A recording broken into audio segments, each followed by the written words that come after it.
আসসালামু আলাইকুম রহমতুল্লাহি আবরকাত।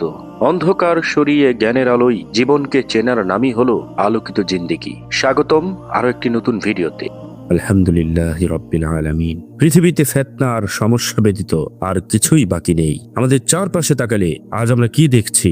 অস্থিরতা, পারিবারিক ঝগড়া বিবাদ, সামাজিক অরাজকতা আর অগণিত সমস্যা। মনে হয় যেন সুখ আর শান্তি পৃথিবী থেকে বিদায় নিচ্ছে। কিন্তু জানেন কি, আমাদের প্রিয় নবী সাল্লাল্লাহু আলাইহি ওয়াসাল্লাম বহু আগেই এই সময় সম্পর্কে আমাদের সতর্ক করে গিয়েছেন। হযরত মুয়াবিয়া রাদিয়াল্লাহু তাআলা আনহু থেকে বর্ণিত একটি হাদিস আছে। তিনি বলেন, রাসূল সাল্লাল্লাহু আলাইহি ওয়াসাল্লামকে আমি বলতে শুনেছি, পৃথিবীতে ফিতনা আর সমস্যা ব্যতীত আর কিছুই বাকি নেই। এই সংক্ষিপ্ত হাদিসটির মাধ্যমে নবী করিম সাল্লাল্লাহু আলাইহি ওয়াসাল্লাম কিয়ামতের নিকটবর্তী সময়ের একটি ভয়াবহ চিত্র তুলে ধরেছেন। এর গভীরে লুকিয়ে আছে কিছু ধ্রুব সত্য, যেমন শান্তির অভাব। এক সময় মানুষের জীবনে অল্প সম্পদেও অনেক শান্তি ছিল, কিন্তু শেষ জামানায় মানুষের অঢেল সম্পদ থাকবে, তবুও মানসিক শান্তি ও স্বস্তি হারিয়ে যাবে। ফিতনা মানে শুধু যুদ্ধ নয়, বরং ঈমান নষ্টকারী পরীক্ষা, মিথ্যা খবরের বিস্তার, অশ্লীলতা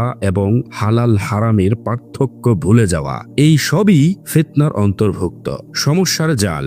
আপনি একটি সমস্যার সমাধান করবেন তো অন্য তিনটি সামনে এসে দাঁড়াবে। ব্যক্তিগত জীবন থেকে শুরু করে রাষ্ট্রীয় পর্যায় পর্যন্ত সর্বত্রই অস্থিরতা বিরাজ করবে। আজকের ডিজিটাল যুগে আমরা এই হাদিসের বাস্তব প্রতিফলন দেখতে পাই। সোশ্যাল মিডিয়ার মাধ্যমে ঘরে ঘরে ফিতনা পৌঁছে যাওয়া, সত্য ও মিথ্যার পার্থক্য করা কঠিন হয়ে পড়া, মানুষের মধ্যে ধৈর্য ও সহনশীলতা কমে যাওয়া, সামান্য কারণে রক্তপাত ও বিবাদে জড়িয়ে পড়া।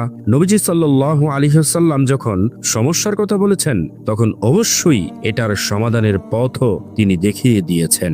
এই কঠিন সময়ে আমাদের করণীয় হলো প্রথমত ধৈর্য ধারণ করা, কোনো উত্তেজনায় পা না দিয়ে শান্ত থাকা, তারপরে কুরআন ও সুন্নাহকে আঁকড়ে ধরা। এই দুই আলোকবর্তিকা ছাড়া ফিতনার অন্ধকারে পথ চলা সম্ভব নয়। অপ্রয়োজনীয় আড্ডা ও বিতর্ক এড়িয়ে নিজের আমল সংশোধনে মনোযোগী হওয়া, বেশি বেশি ইস্তেগফার করা, কারণ ফিতনা ও আযাব থেকে বাঁচার অন্যতম ঢাল হলো আল্লাহর কাছে ক্ষমা চাওয়া। পৃথিবী যতই কঠিন হোক না কেন, মুমিনের জন্য আসল শান্তি হলো আল্লাহর সন্তুষ্টিতে।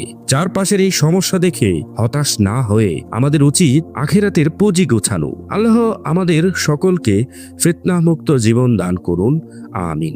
ভিডিওটি ভালো লাগলে একটি লাইক দিন এবং আপনার বন্ধুদের সাথে শেয়ার করুন। এই ধরনের আরো ভিডিও পেতে আমাদের চ্যানেলটি সাবস্ক্রাইব করে বেল আইকনটি ক্লিক করে রাখুন। দেখা হবে অন্য কোনো ভিডিওতে। ততক্ষণ পর্যন্ত আল্লাহ রাব্বুল আলামিন আপনাদের সকলকে ভালো রাখুক, সুস্থ রাখুক। আল্লাহ হাফেজ।